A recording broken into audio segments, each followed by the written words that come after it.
హజరింకాముఖ ధూళి ధూసర పరిణ్యస్తాలకోపేతమై అంత ఆర్ద్రంగా ఆలోచించగలిగినటువంటి భీష్ముడికి తక్షణ మోక్షం ఎందుకు రాలేదు అంటే జయమున్ పార్థనకిచ్చువేట్క అని నా శస్త్రాకతిని చాలా నొచ్చియు పోరించు మహానుభావుని ఎదలో చింతింతున శ్రాంతమును.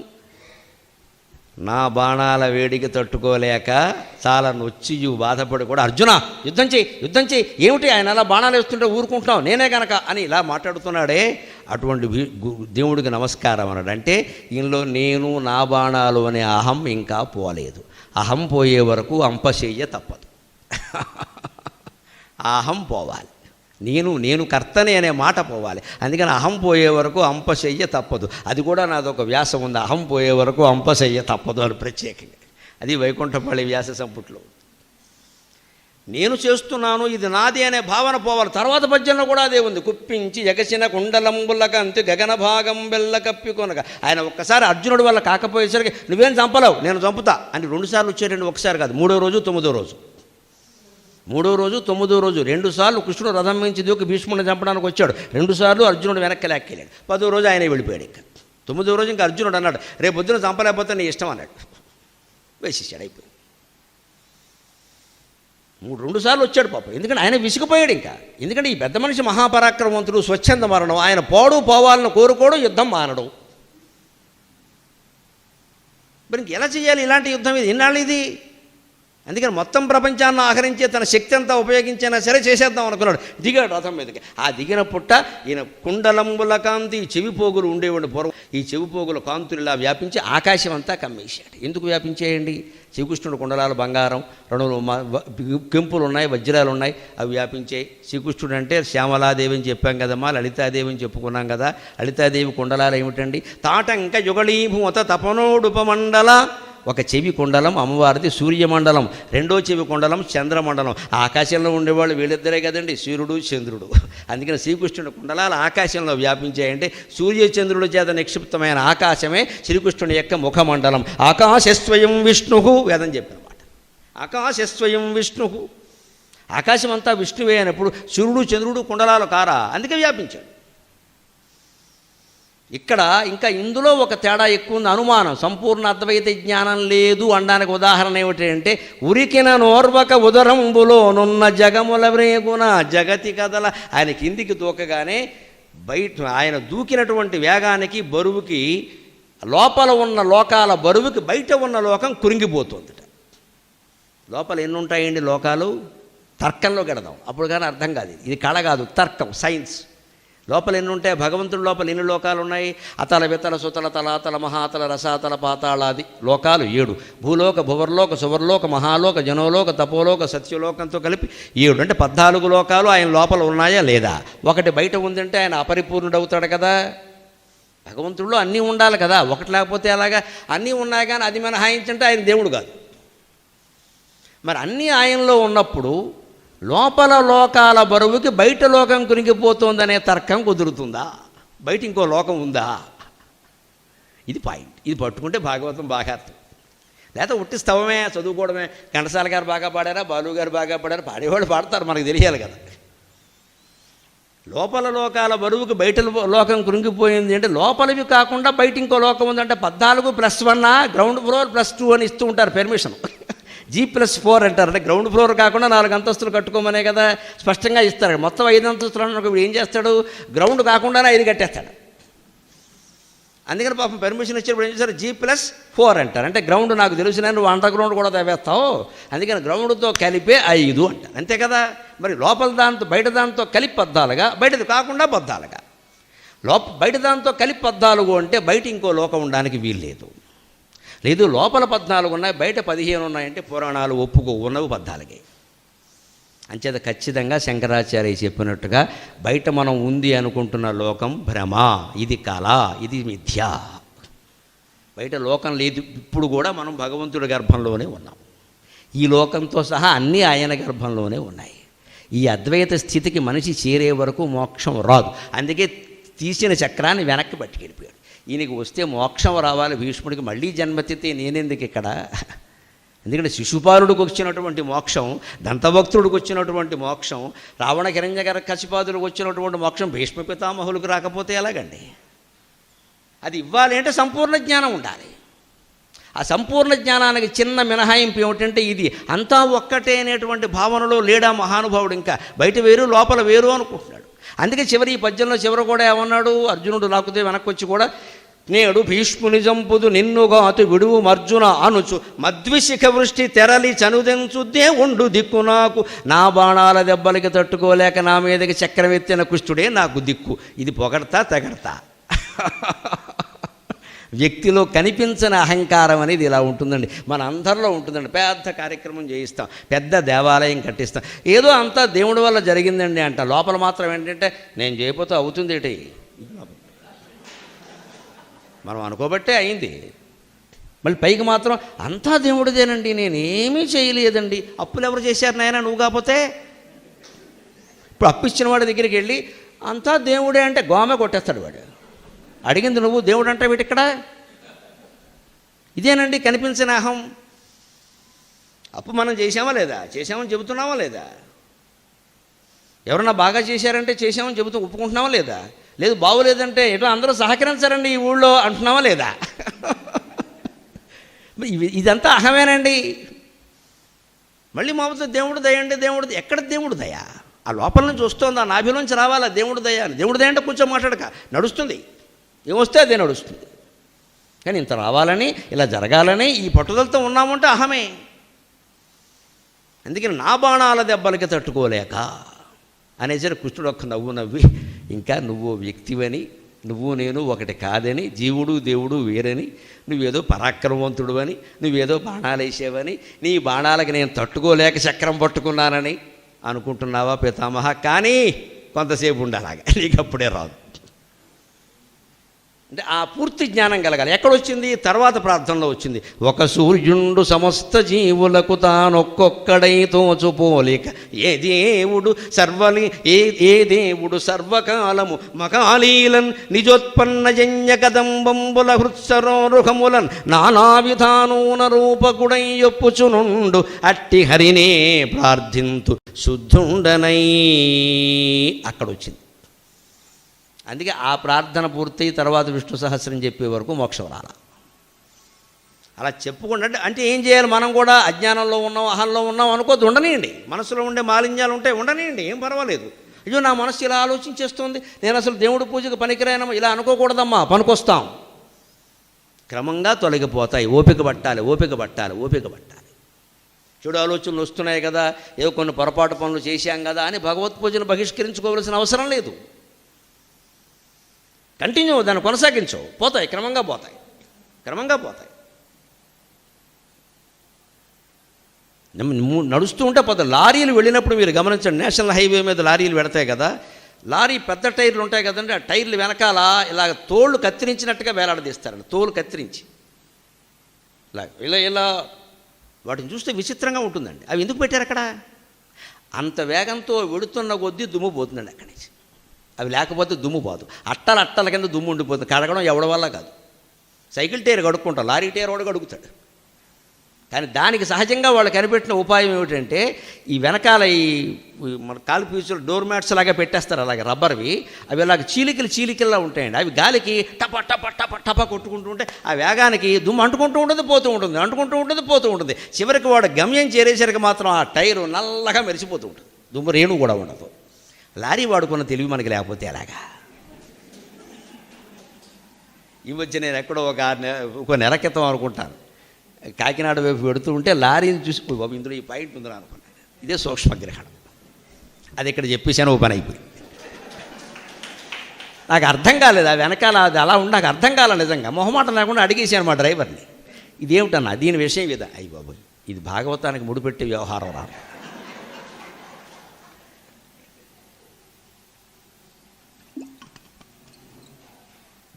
అంటే వేగంగా చక్రాలు పెడుతూ ఉంటే వెనకాల ఈ రబ్బర్లు ఇలా ఊగుతూ ఉంటే క్రమంగా దుమ్ము పోతుందా లేదా? మరి అదే వేగంతో అదే నిష్ఠతో మనం భగవత్ ప్రార్థన చేస్తే మనోమాలిన్యాలు పోవా అండి? అంత గొప్పవా వేవనా? ఎందుకు పోవు? మనం ప్రయత్నం చేయాలి. నేను ఎంత చేసినా కుదరడం లేదండి. అసలు అమావాస్య నాడు మొదలెట్టానండి. మొదలెట్టావు సంతోషించబోయా బాబు. 100 అమావాస్యలు వెళ్ళినా మొదలు పెట్టినవాడు కూడా ఉన్నాడు. నీకంటే దుర్మార్గుడు. ఇవన్నీ దేవుడు లెక్క పెట్టండి. దేవుడు పంచాంగం బ్రాహ్మడు గంటల పంచాంగం రాసేవాడు కాదండి. ఆ ప్రార్థన చిత్తశుద్ధి అది చేయడం వల్ల ఆయనలో ఏ జ్ఞానం కలిగింది? ఒక సూర్యుడు సమస్త జీవులకు తాను ఒక్కొక్కడై తోచు పోలిక. ఒక్క సూర్యుడే కదండి సృష్టి అంతా ఉన్నది. రెండో సూర్యుడు ఎవడూ లేడు కదా. సూర్యారావులో ఒక 100 మంది ఉండొచ్చు, సూర్యప్రకాశరావులో ఒక 100 మంది ఉండొచ్చు, కానీ సూర్యుడైతే రెండో వాళ్ళు లేడు కదా. కానీ ఇక్కడ కూకట్పల్లిలో చూసిన వాళ్ళకి అదుగో సూర్యుడు అంటున్నాడు. మేము ఎక్కడో సైనిక్పురిలో ఉంటే అదుగో సూర్యుడు అన్నాం. సైనిక్పురి దాకా ఎందుకండి? శ్రీకాకుళంలో ఉన్నవాడు కూడా అదేనా సూర్యుడు? చికాగోలో ఉన్నవాడు కూడా అదేనా సూర్యుడు? కానీ ఎక్కడ సూర్యుడిని ఎవరు చూసినా, ఎన్ని కోట్ల మంది చూసినా అన్ని కోట్ల మంది ఉన్నట్టుగా భావిస్తున్నారే. నేను చూశానంటే అందులో చూస్తున్నది ఒక్కనే. ఒక్క సూర్యకాంతి ఇంత ప్రపంచం మీద భూమండలం మీద పడుతుంది. సుమారుగా భూమండలంలో సగభాగాన్ని మొత్తం కాంతిమంతం చేస్తుంది. మళ్ళీ మనకు రాత్రి కాగానే అవతల వైపు కాంతిమంతం అవుతుంది. ఆ సూర్యునికి ఉండే శక్తి సూర్య నారాయణమూర్తికి ఉండదండి. నారాయణమూర్తి కదా, సూర్యుల్లో ఉన్నవాడు నారాయణమూర్తి కదా.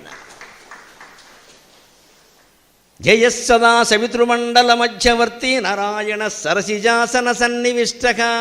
సూర్యమండలం మధ్యలో ఉండే తేజస్సుని నారాయణ అంటారు. అందుకే సూర్యనారాయణమూర్తి అంటారమ్మా. సూర్యమూర్తి అంటే ఒట్టి బింబం, సూర్యనారాయణమూర్తి అంటే తేజోవంతమైన బింబం. నారాయణుడే ఆ తేజస్సు.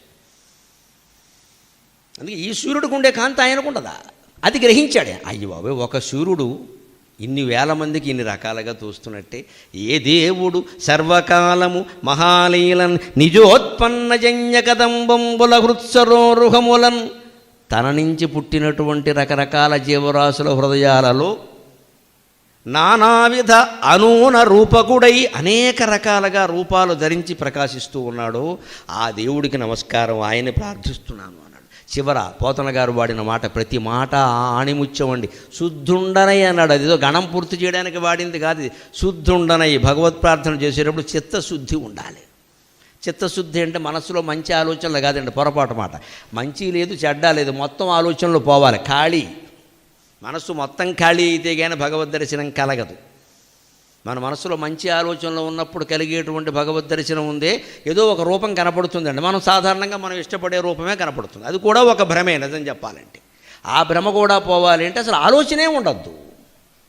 జిడ్డు కృష్ణమూర్తి గారి తత్వం అంతా అదే. అసలు ఆలోచనే ఉండద్దయా. ఆలోచన అంటేనే ప్రతిక్రియ, ఆలోచన అంటేనే ద్వేషం, ఆలోచన అంటేనే ఏదో ఒక కోపం. ఆలోచన లేని స్థితి నిజమైన శాంతస్థితి. ఆ స్థితికి వెళ్ళిపోవాలి. అంచేత శుద్ధి ఉండనై చిత్తశుద్ధితో ప్రార్థన చేస్తున్నాడు. భగవంతుడు ఇదంతా ఎలా చేస్తున్నాడు? సర్వకాలము ఎప్పుడూ చేస్తున్నాడు. ఎందువల్ల చేయగలుగుతున్నాడు? మహాలీలన్. లీల అంటే ఏమిటో ఆలోచించండి. లీల ఏమిటి? లీల అన్న మాట ఎప్పుడు వాడతాం మనం? శ్రీకృష్ణ లీలలో వాడతాం.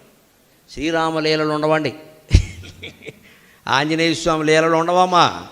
వాళ్ళెవరో లీలలు చేయరు. శ్రీరాముడు చేసింది ప్రతిదీ క్లీన్ అండ్ గ్రీన్, సుఖంగా స్పష్టంగా ఉంటుంది. ఆయన ధర్మస్వరూపుడు. ఆయన చేసిన ప్రతి పనికి సరైన వ్యాఖ్యానం ఉంది ఎందుకు చేశారంటే. అందులో లీల అర్థం కాని ఏముండదు. కానీ భాగవతంలో ఒక ముక్క అర్థం కాదు,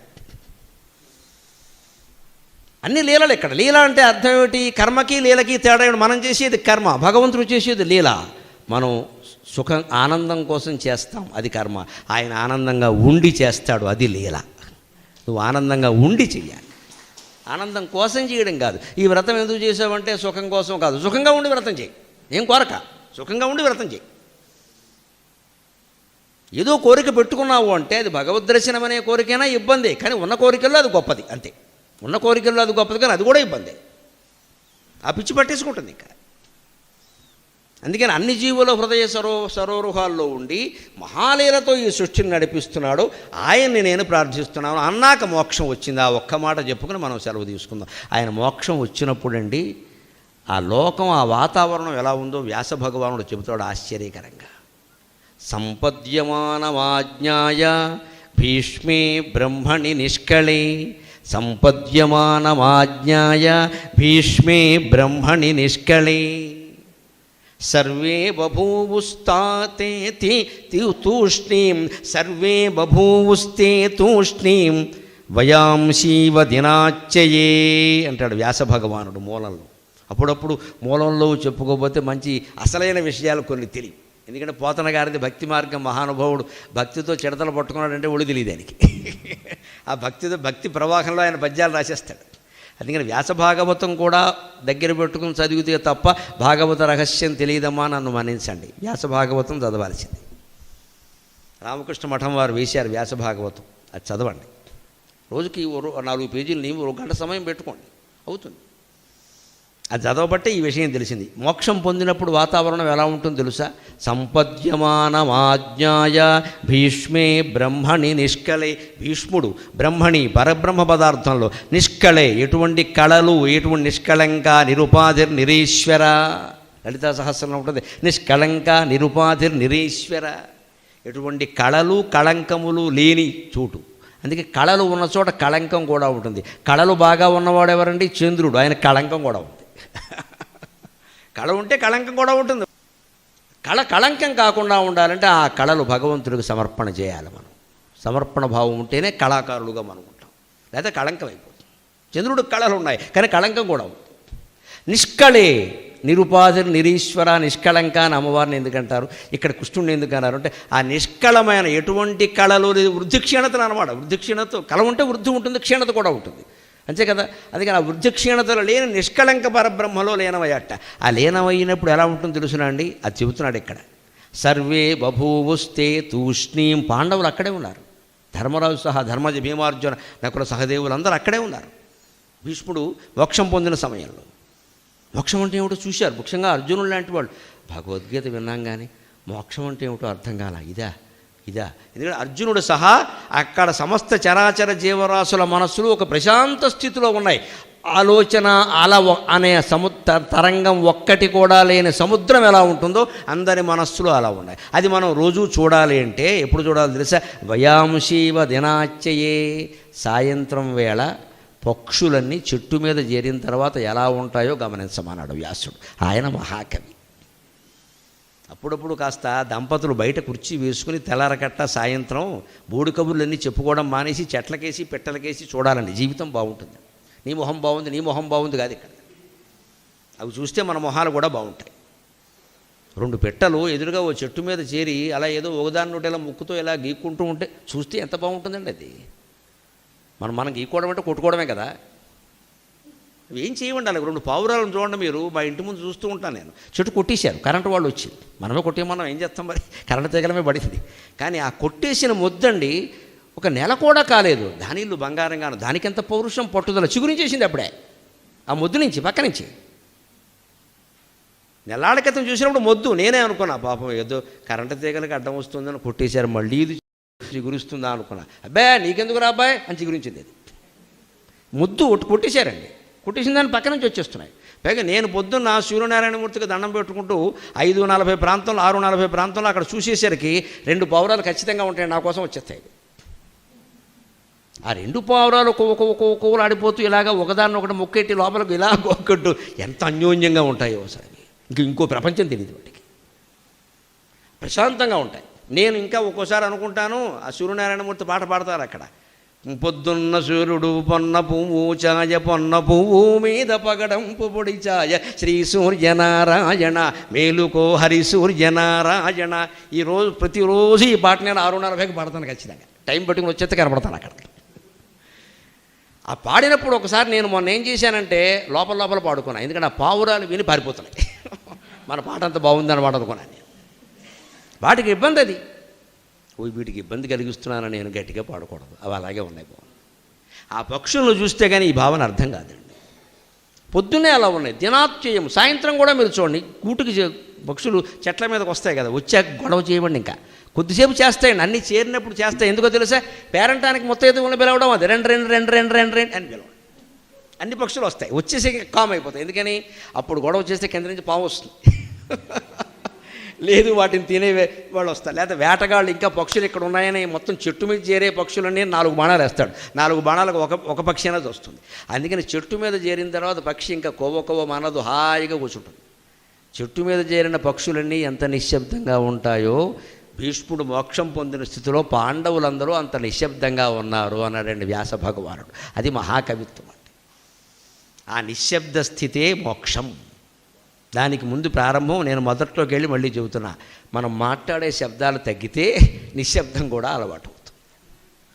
అటువంటి మౌన స్థితిని మనం అలవాటు చేసుకుందాం.